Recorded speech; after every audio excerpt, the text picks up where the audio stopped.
Sir మేము స్వచ్ఛందంగా ఏ పార్టీకి సంబంధించిన వాళ్ళు కాదు సార్. సిఏ నాగరాజు గారి వల్ల ఈరోజు కృష్ణలంక వాసులంతా అంతా ప్రశాంతంగా ఉన్నారంటే ఆయన్ని సస్పెండ్ చేసిన కాంచి కూడా చాలా మంది కృష్ణలంక వాసులు చాలా మంది బాధపడుతుంది. ఎందుకంటే ఆయన గురించి మాకు వ్యక్తిగతంగా తెలుసు, చాలా తెలుసు. ఎందుకంటే ఒక లంచగొండి కాదు, ఓకే, ఒక రౌడీ కాదు, గోండా కాదు.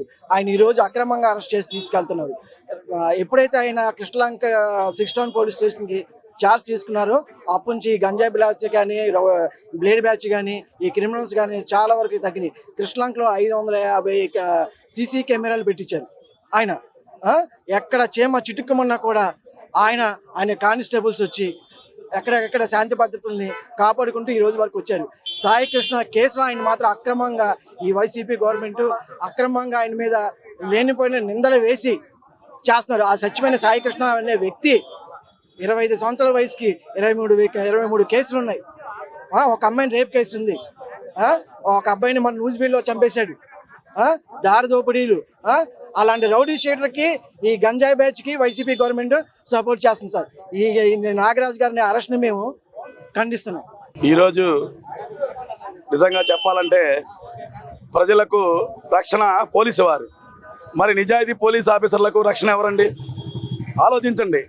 రాజకీయ నాయకులు మీ స్వార్థానికి పోలీసు వారిని వాడుకోవడం కాదండి. ఒక గంజాయి రౌడీ షీటర్ని మీరు సపోర్ట్ చేసి ఒక నిజాయితీ గల పోలీస్ ఆఫీసర్ని బలపోసం చేయడం ఎంతవరకు కరెక్ట్?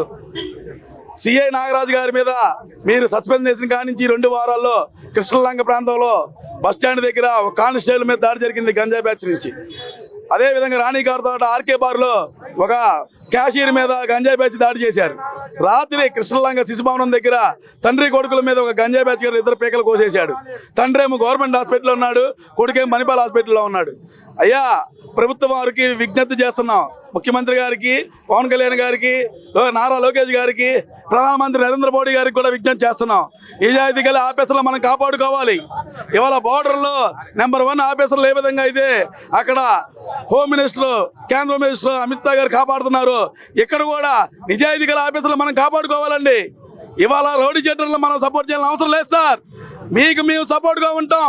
నిజాయితీ ఆఫీసర్లు మీరు కాపాడితే మీకు మేము ప్రజలు ఎప్పుడు కూడా కూటమి ప్రభుత్వానికి మద్దతుగా నిలబడతారు. నిజాయితీ పరుల ఆఫీసర్లు కాపాడండి. జరిగినటువంటి గత 10 రోజుల నుంచి ఒక రౌడీ షీటర్ కోసం, ఒక గంజాయి వాడి కోసం జరుగుతున్న పరిణామాల్లో నాగరాజు గారు బలైపోయారు. అదే నాగరాజు గారు ఈ రోజున ఇదే కృష్ణలంక ప్రాంతంలో ప్రతి డివిజన్కి కూడా, ప్రతి సందుకి కూడా 200 సీసీ కెమెరాలు పెట్టించినటువంటి ఏకైక మగోడు నాగరాజు గారు. ప్రజలు నిద్రపోవాలి, ప్రశాంతంగా ఉండాలి అని చెప్పి రోడ్డుకి 10 సీసీ కెమెరాలు పెట్టించినటువంటి మనిషి నాగరాజు గారు. అలాంటి ఆఫీసర్కి ఈరోజు అన్యాయం జరిగినప్పుడు పబ్లిక్ కూడా సపోర్ట్ చేయకపోతే ఎలాగా? చనిపోయాడు అన్నాడు దేవుడు ఆడు. చెప్పండి, జరిగిందో లేదో కోర్టులు చట్టాలు పరిగణనలోకి ఉంటాయి. కానీ ఖచ్చితంగా ఇలాంటి సిఐ గారు విధుల్లో ఉండాలా? రాత్రి ఇదే డివిజన్లో 10:30కి మా డివిజన్లోనే కృష్ణలంక పరిధిలోనే 2 మెడకాయలు పీకలు కోసాడు.